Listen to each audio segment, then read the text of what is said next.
Welcome to Mastering Agility. If you want to listen to authentic conversations with the most inspiring guests, find like-minded people in the Mastering Agility Discord community, or both online and face-to-face events, this is the platform for you.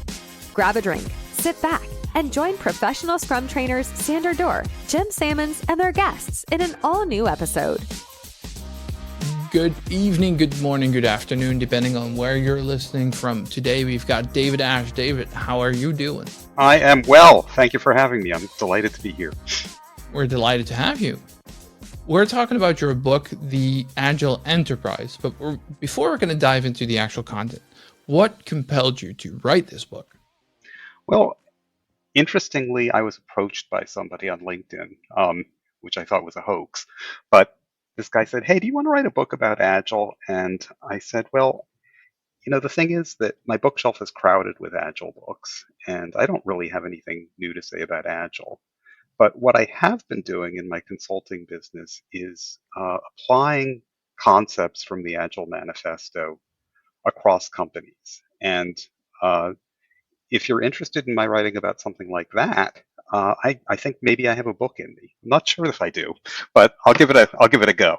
And that's sort of what started me on it. And I had started a consulting company before this, 10x Principles, and I'm not a very good marketer. I'm even worse salesperson.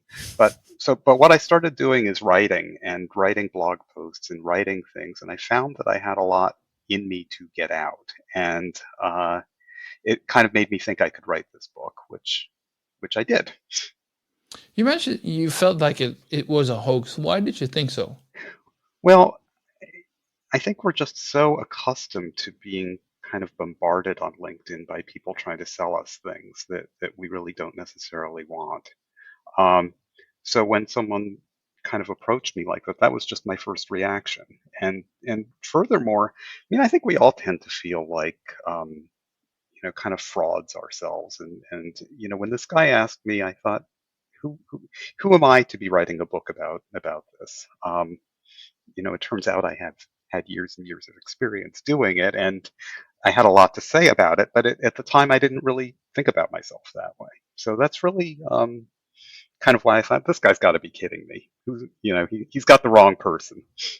Is that something like imposter syndrome? I mean, with Jim and with Ryan Brook, for instance, and other people, we talked quite elaborately about how imposter syndrome can, tackle your motivation or tackle the way that you generally come across. How was that for you? Imposter syndrome kind of burns strongly within me.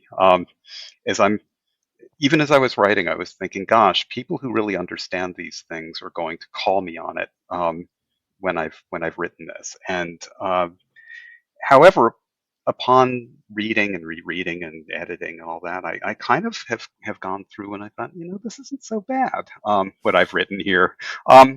Maybe I'm not a fraud after all. But yeah, I think for people who kind of have, it's not that I have low ego or high ego or anything. I sort of normal ego. I think it's sort of a normal thing for people to say, oh, well, I'm presenting myself as the expert here. Am I really the expert? And I think that's sort of hopefully normal. It's natural, I guess, but Yeah. I think it complements the quality that you deliver as well. I tend to think if you try to present yourself as the expert on something, that it comes across that way and it puts people off. It And does. you started writing for the Mastering Agility Medium publication as well. The stuff that you wrote, I think, was excellent. Well, thank you. So I enjoyed that. So Yeah. Thank you. just a general feedback. Don't feel that there's anything when it comes to the imposter syndrome. I like whatever I wrote, whatever I was reading, as well as the book on the Agile Enterprise. I liked it.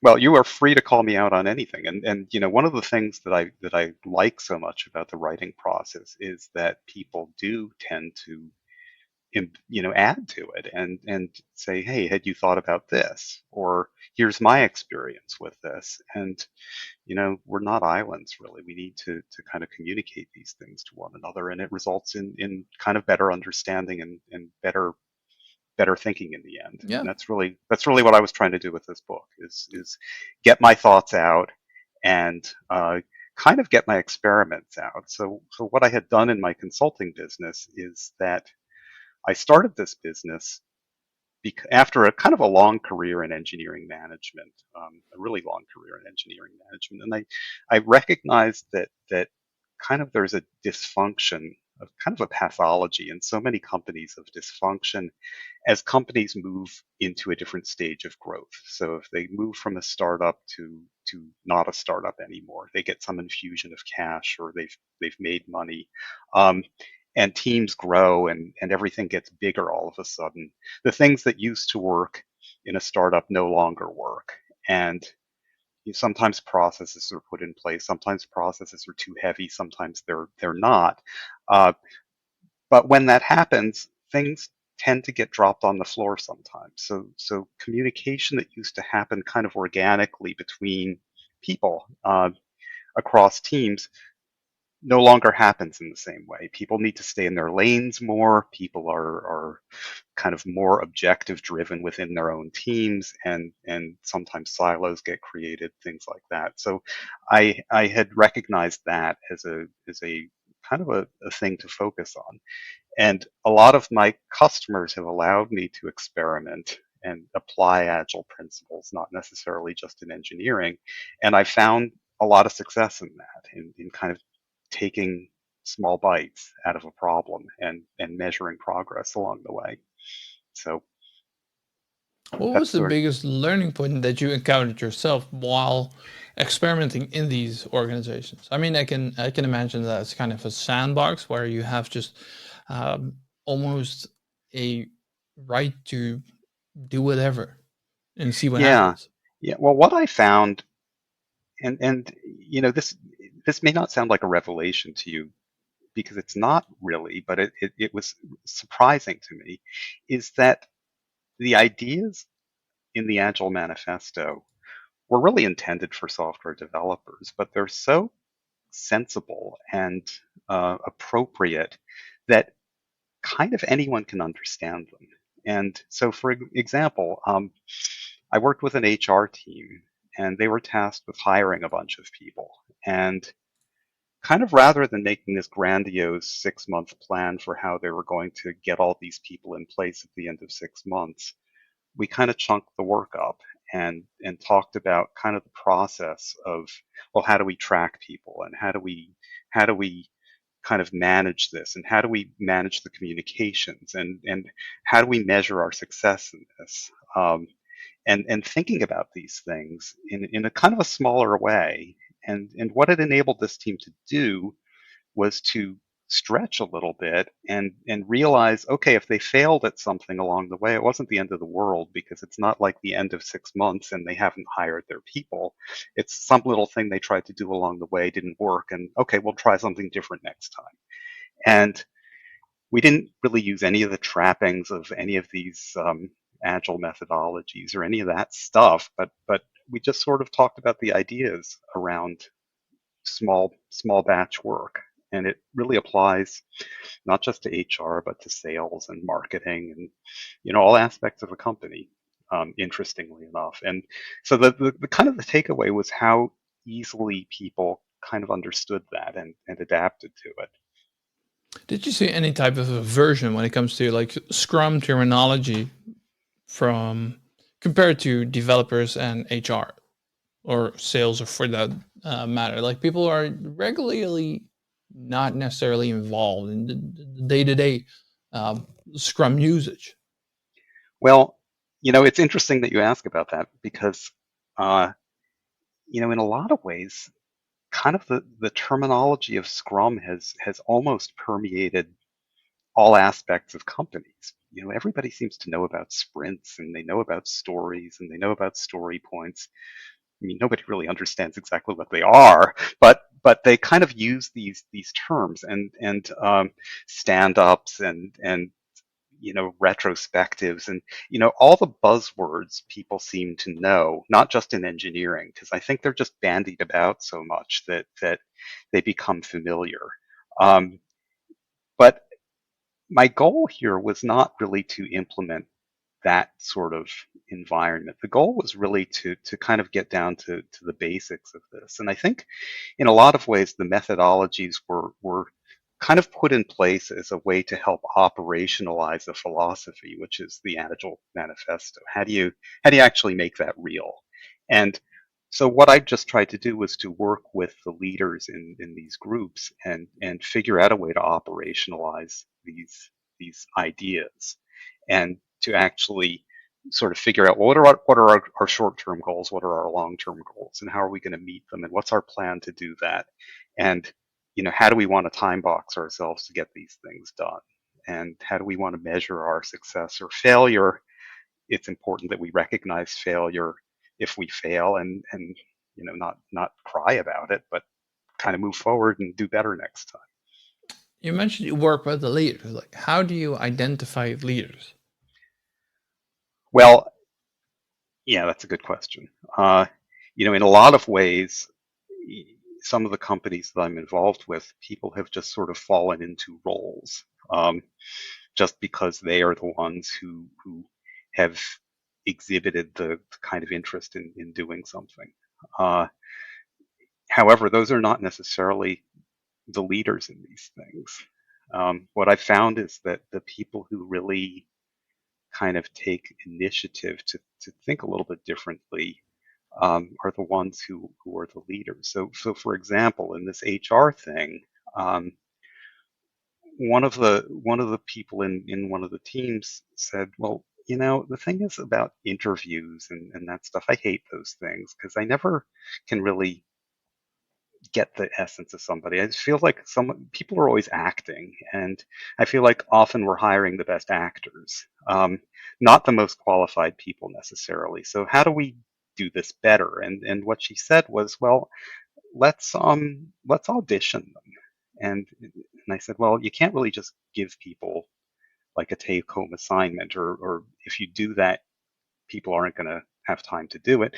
And she said, no, not like that exactly, but have a discussion with them where we maybe collaborate on a piece of work or something that we need to accomplish, and kind of see how they take direction, see how they can give direction, kind of try to get a feel for what it would be actually like to interact with this person on something real. And that kind of formed the basis of what they did, to vet candidates, and just to see how they would do with the team and with teammates to accomplish something real. And it was small things, but real things. So that's sort of how I viewed the leaders in this. I think that's a good approach, because these days it feels that we're looking for either the loudest one too much, or indeed what you're saying, that like the one who gets the biggest Oscar for being the That's best right. actor. Like, it's very easy to talk yourself into a job to perform in that, what is the time span of an hour, to impress the hiring Right. manager of, but then you actually have to walk the walk and not just talk the talk. And then it becomes very stressful to a lot of people, that you have to demonstrate the actual skills that you have portrayed, that Right. you possess. And then it becomes tricky to a lot of people. Yeah, so you don't want to just hire the glib person, or the the person who is the most verbally agile. You need to find somebody who really enjoys doing the work that you have in mind for them, and is competent at it. Yeah. So But how do you filter out? Because at the same time, it feels like we're very short-sighted and just looking at either someone's LinkedIn or just their resume. How do you filter out that they're actually able to perform the job that they're asking them to do? well, in a lot of ways, this audition process, uh, in many ways, helps to do that, because if, say, it's an engineer you're hiring, um, you might collaborate on an engineering problem with them, talking through maybe something that the team is currently trying to work through. Not necessarily coding, although it could involve code, but also just sort of involving problem solving and how do you think about this thing and how would you do this? So that's an example from an engineering standpoint. But from another standpoint, there's if you're looking for a product manager, part of it is, well, how do you think about this process of product and what is discovery to you? And give me an example of something that has been a success for you. Uh, and listening to how people describe their work and then kind of digging in and asking questions about the specifics, I think is really a good way of understanding how people think about these things and also how much fun they'd be to work with on a day to day. Is that important to you? How fun they are? It is. I mean, it's not that I'm looking necessarily to have them be my best friends or anything like that, but I think for all of us, we spend so much time working. Uh, I find nothing better than looking forward to actually interacting with the people that I'm with so many hours in a day. And by fun, that can have a lot of different connotations. I don't mean that they're out wearing a party hat necessarily, but really it's more a matter of is this an interesting person to talk to? Do they have good ideas? Is this someone who's not just going to agree for the sake of agreeing, but really has kind of a unique thought pattern? To me, that's kind of a fun person. Yeah, So those are two different things, right? yeah, Fun is not defined as what you're saying, for instance, like wearing a fun hat. That's more of a gimmick.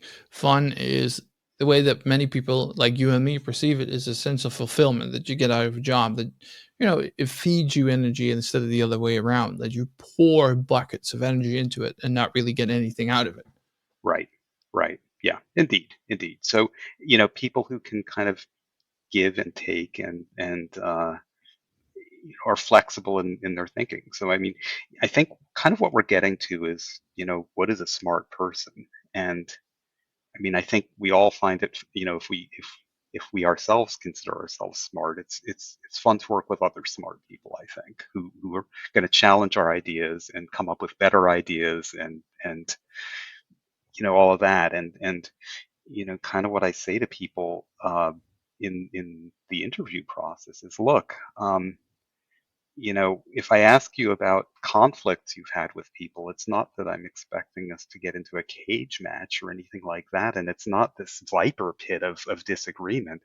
However, um, I expect us to disagree. And if we don't disagree, there's a problem here. And, as long as we can do it respectfully and professionally, that's great. And the best ideas will come to the surface that way.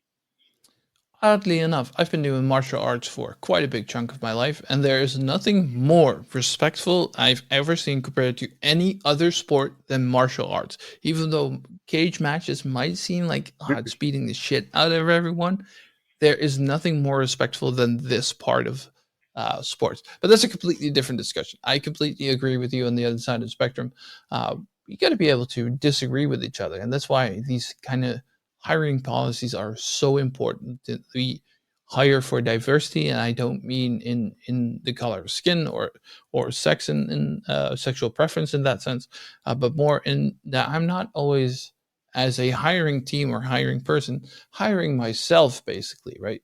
That we hire Yeah, diverse skills, diverse cultural backgrounds, diversity of opinions, diversity of skills, so that we are complementary to each other and not always just like-minded, the exact same type of people. right, right.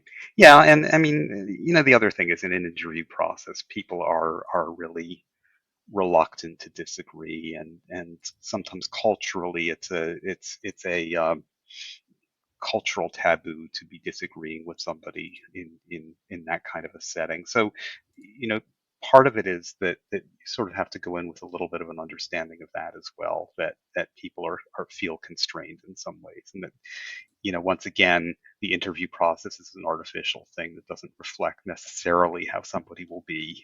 So it's important to gather as many data points and have them talk to as many people as possible. Agreed, So agreed. And at the same page, let's not always take into account every single small detail and opinion of everyone, and you know it kind of feels we're drifting away too much from solutioning and try to feel too much of public image just to make sure that we seem that we're doing the right thing, but not actually doing the right thing. Yeah, yeah. I mean, you can kind of drive yourself crazy, kind of being concerned about fairness in hiring and ensuring that everyone gets the same fair shake and things. And it's not that I'm advocating against that. I'm just saying sometimes, you know, things happen where I discover something about someone that I didn't realize, and I thought, huh, had I realized that in the process, I would have thought differently about what you just said to me, and things like that. So Yeah.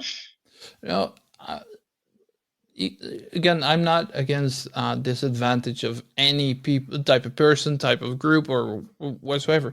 But conflict needs to happen sometimes in order to progress, yeah, so that we open our eyes again. And say, "Oh, fuck, we messed up. Um, I didn't think about that kind of viewpoint. That's interesting. Let's dive deeper into that and right, figure out what's the best way forward." Because right. that's the way that we actually develop. If we're always on the same page, then we'll always be on the same page and therefore always doing the exact same thing.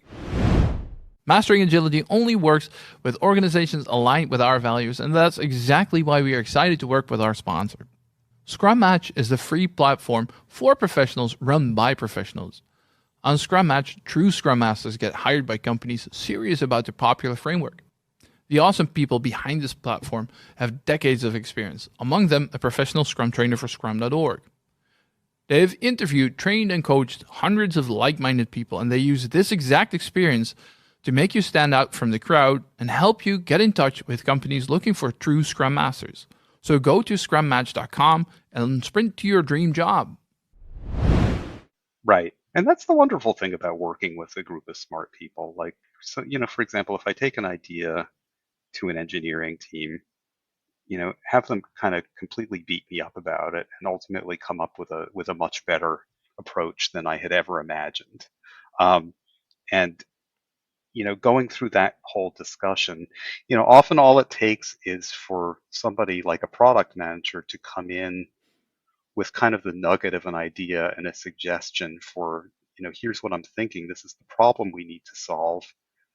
How about if we do it like this? And they'd say, no, no, no, no, no, not like that.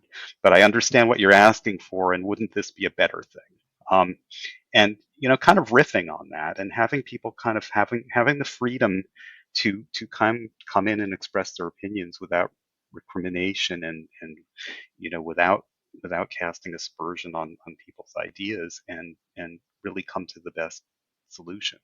And it's not that it has to come from an engineer. It can come from a product manager. It can come from a project manager, whoever. And I've seen ideas take root that didn't originate out of engineering, oddly enough. So And usually those kind of opinions and those kind of solutioning modes tend to work very refreshing, right? It's like, yeah, this is something that we never thought about. How should we work with that? How should we figure out how we can leverage that in order to put that into our product and think of something completely different? That's how yep, you open up perspectives. If you learn, let's just let's just generalize this thing, and let's assume that I learned Java at some point, which I didn't, but just for the sake of argument, I'm not going to stick to the same Java kind of trick forever until I go out of production myself, until I enter my retirement age. I need to keep up with constant change, especially now in these progressive age with AI and I don't know whatnot. I need to incorporate all those techniques and mechanics and methodologies and ideas into my toolbox in order to progress and to find the best product possible.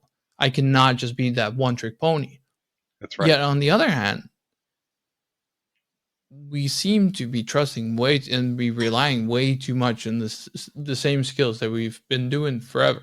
Especially just riffing for that sake on AI, technology is advancing faster than we can keep up with, which is funny because we are the ones creating the technology. So we're kind of outpacing ourselves. Yeah, yeah. I mean, one of the standard kinds of questions now for incoming employees is, well, how can you marshal AI and ChatGPT to kind of accelerate and help you in your own job? And how do you think about that? Um, and I've heard really interesting things from people. I hear a lot of people say, "Well, I'll always use ChatGPT to kind of lay out a basic set of code for myself, and maybe I'll modify it from there, but it gives me a pretty good first cut." Or somebody might say, "Well, if I'm looking to program a spreadsheet, I'll do it this way."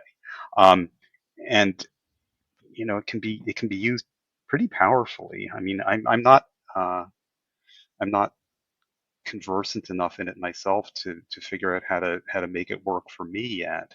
But I think it's an important part of people's jobs now that they figure out how to use these technologies to help them.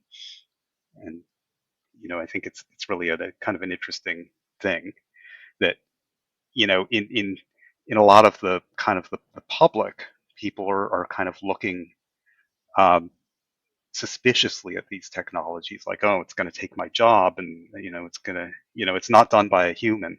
Um, Whereas I think the right answer is we need to figure out how to make it work for us, each of Yeah, us.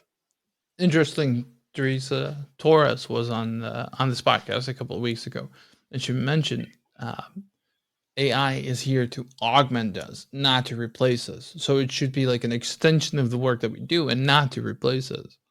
So we need to figure out how to coexist and not to have us replaced. That's right, exactly. How do you flex your work to become a good partner with Yeah. this stuff? And I was teaching a PSPO class today together with one of my PhD colleagues, Evelyn Rosen. We were talking about this stuff too, and it's the same with implementing a framework like Scrum. You still need to think for yourself: is this stuff? Are the things that we're doing? Does this make sense? Does this help us achieve our outcomes, our desired outcomes? And instead of just saying, here's our magic wand, it used to be Scrum, now it's AI. Now we're using AI, and therefore we have all the knowledge. We contain all the answers that we need to know. Yeah, that's not true. You still need to figure shit out for yourself. Yeah, Don't stop thinking for your own. right, right. And yeah, I mean, I think the kind of the most brain dead stuff is when the trappings of something like Scrum are adopted by a team without really understanding why they're doing it or how it's benefiting them. You know, we're going to have a stand up every day, and we're going to have a retrospective, and we're going to have these sprints, and we're going to have a backlog, and we're going to have velocity, and all these buzzwords that people can kind of toss into it, without really getting to the root of solving a problem in the most effective way, and kind of doing discovery on that problem up front, so that when people are actually working, they know what they're supposed to be working on. So yeah. Yeah. Then how do we need to intertwine these two? Because one of the things that you're an avid writer about is firefighting, and still we seem to be firefighting a lot in our organizations these days. Yeah, I mean, fires are one of these kind of constants, and I think as long as we have systems that are built by humans for other humans, there's always going to be things that kind of don't work the way people expect them to work, and I guess the cause of a fire is when a customer is dealing with something that isn't behaving in the way that they need it to behave, and an extreme case of this is something that prevents their business from actually moving forward, some problem in a product, um, and it's that kind of thing that kind of gets in the way of of of progress. And the thing is that the nature of a fire is that it's an unexpected thing. Some organizations it's a regular thing, so maybe you should Exactly. expect it To more. some people, they might Um, be expected.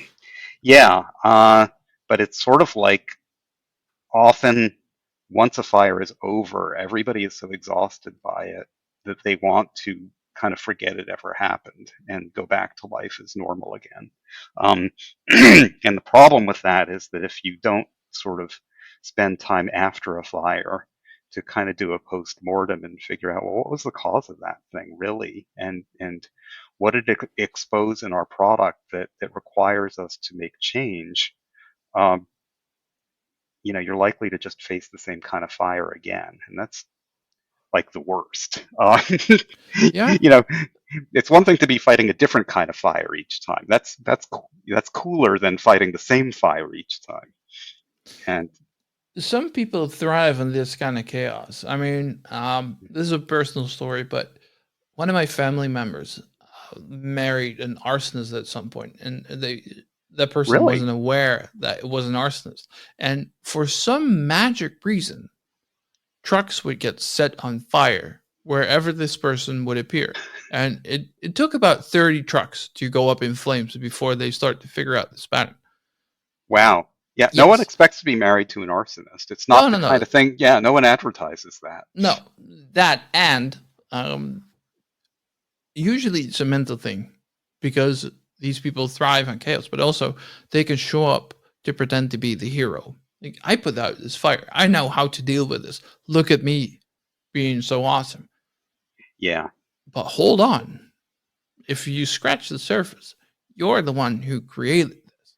yeah, yeah. So I don't want to denigrate firefighters, but there is that statistics that a large number of them are, love to look at fires, and that's the thrill of firefighting for many people, is this idea of being the hero and putting it out.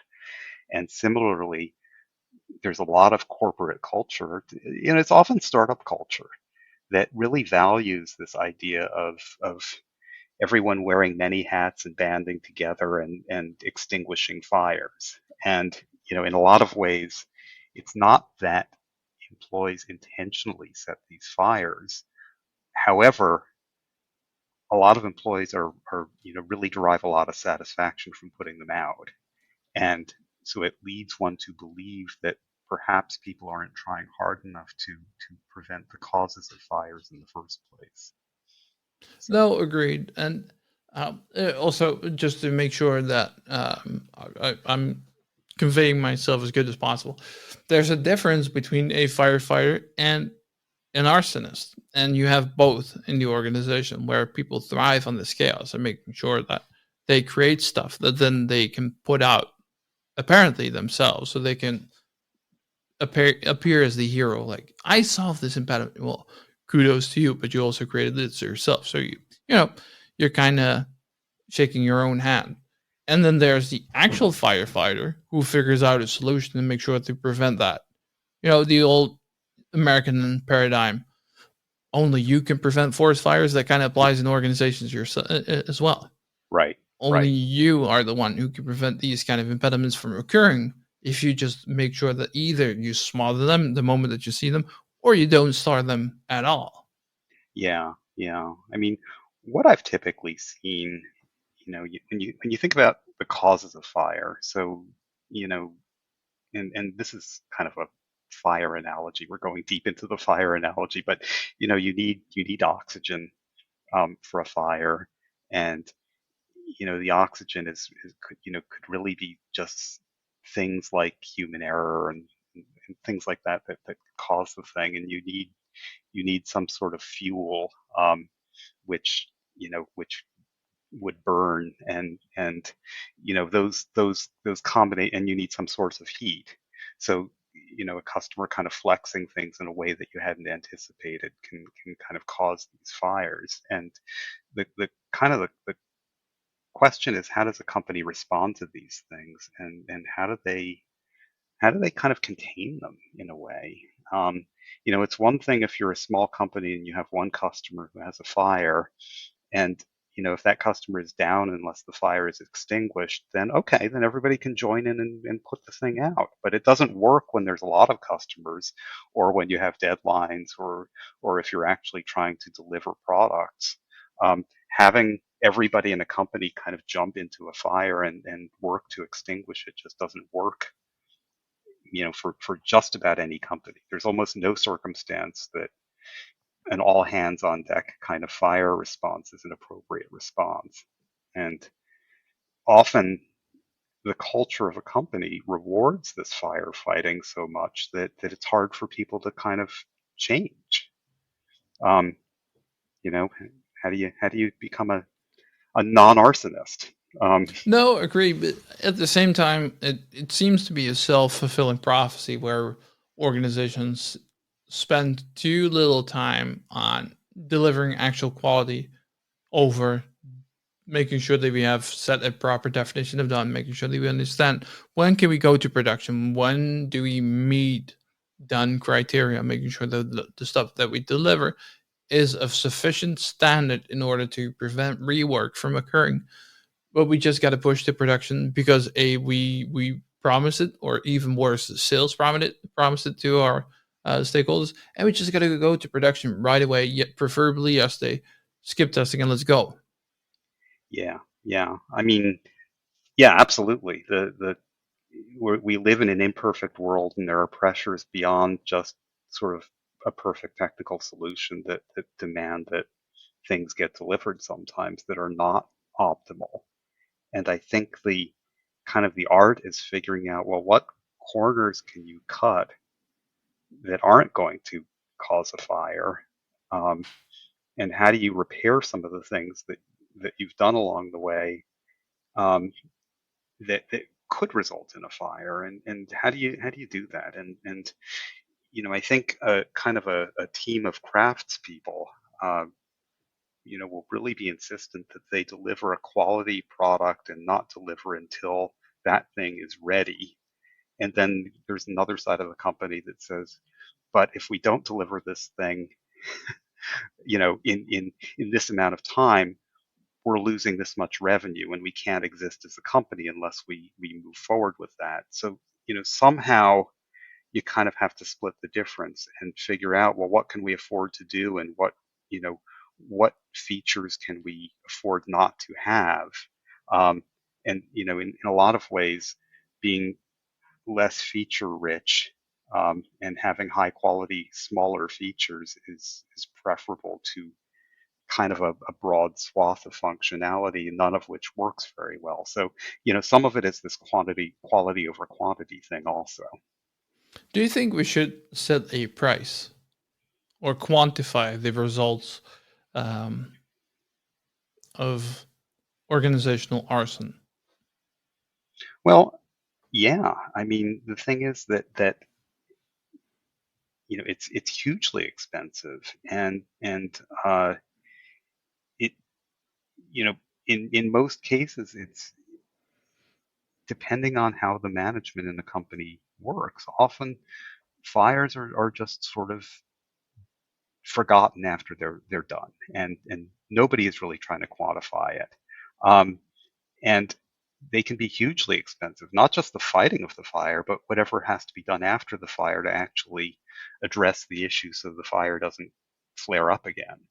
And I think having kind of a kind of a gimlet-eyed approach to fires and understanding the costs of them uh, is really important. Not just the cost of the fire itself. Okay, it was this 2 days of productivity times X many people. That's the easy part of it. The hard part of it is, well, what if kind of this technical debt that needs to be fixed as a result of this fire requires a re-architecture of this part of the product? What is that going to cost us? How long is that going to take? How does that derail our roadmap? What does that mean for us? And these are the kinds of the things that okay, well then maybe we shouldn't have taken that shortcut before. Maybe the next time we need to think about things a little bit differently and not release our software so quickly so we don't have to make those kinds of compromises. But often the causes of fires, I think, are kind of in the real legacy parts of a product that have had developer after developer after developer kind of working on this complicated piece of product for a long time, and nobody has had the courage to kind of rip it apart and rebuild it, or the company has not wanted to swallow the expense of doing that. But sometimes when you ask about kind of quantifying this, that's exactly what the cold calculus of of the rework, I think is the real hidden cost of all this fire stuff. So what did you do in the consultancy gigs that you um, work with? What did you do to break that chain of developer over developer over developer and so on? Well, the it's a hard chain to break. I mean, part of it is really helping to prevent things get to that level. And it's not developers and engineers who are opposed to fixing technical debt. They're anxious to do that. It's kind of often the business that says, well, we don't get anything out of that. We want these new features and we want this new stuff, this new shiny stuff. And you can get to this other thing that you're yammering about later. And when that happens for too much time, that's when these problems start to happen. New developers come in and they have to kind of work on this stuff, and it becomes a bigger problem. So what I've found is that advocating for kind of keeping a clean shop is really one of the solutions to this problem is to not let things get so far that they just become out of control in terms of the cost of fixing something or the cost of redoing something. But how do you quantify that? Like, what is the moment that you've made that apparent? Like, right now, we're derailing to such an extent that we need to jump on this right fucking now. Um, I think the end of a fire is the opportune time to make a pronouncement like that. Just because you can say at that point, well, look, if we don't address this now, look what this has cost us. This is going to keep happening. It might happen a little bit differently, but here's why it's going to keep happening. Because we haven't done this and we haven't done that and we haven't done this. So this gives us the following vulnerabilities, any one of which could kind of kill us again. And part of it is nobody really wants to, a CEO doesn't want to be told, hey, we need to completely re-architect this product. And it's going to be, it's going to be a year of heads down development work. And in the end, you're going to get a less featured product in the end. So, that's a kind of a mercenary sort of thing for an engineering team to do. So it's really better to make a plan, an iterative plan to solve this thing, not that everybody has to work heads down on this thing forever, but we need to make steps to improve on this. And until we finish this, we're still at some risk. But as we chip away at the problem, kind of like an agile approach to things, as we chip away at the problem, our risks decrease as we go. And eventually we're kind of out of that hole. And the question of how much and how fast and how much we want to do, I think is a discussion for the technical side of the company and the business side of the company to have. Just how quickly does this need to happen? How much of a risk is it for us? How much will it cost us if this happens again? Will we lose customers because of this? Questions like that. And I think in some ways that helps the two sides of the companies come together and agree. And it's not just engineering yelling about, hey, we need to do this because we took a shortcut and we don't like that and we think it would be better this way. But really, like you're saying, of quantifying it and saying, hey, this is what it is going to cost us, and these are the real risks of this thing. And here's what happens if we don't do it. And you can decide if you think customers would leave because of it, and if you think that, how expensive are they to replace? And everybody knows it's really expensive to replace customers. It's much easier to keep them. Yeah. So summarizing that question, and I'm in luck that Jim, the star co-host, is not here because he would charge me for this answer. But it depends. So it really depends again on a lot of factors. Yeah, sure, it does. It does. I mean, there's no real answer to what you do about a fire. I mean, I think containing a fire makes sense to just about anyone. That you figure out who needs to be involved in something and communicate pretty clearly to people who don't need to be involved in a fire. Hey, keep going. Ignore this as much as you can. Keep moving forward on your own track. If we need you, we know you're there, and we appreciate that. But don't get distracted by this thing. And that's the first part of it. But then the real hairy part of it is after the fire. How do you recover, and what do you do? So, and you're right. There is no answer that there's no one size fits all kind of answer to this. No. Great. I've got 2 more questions remaining because then we slowly need to start wrapping up. Please. One is, where can people find you? Where can people find your book? Well, my book is sold on Amazon, and you can find me in LinkedIn.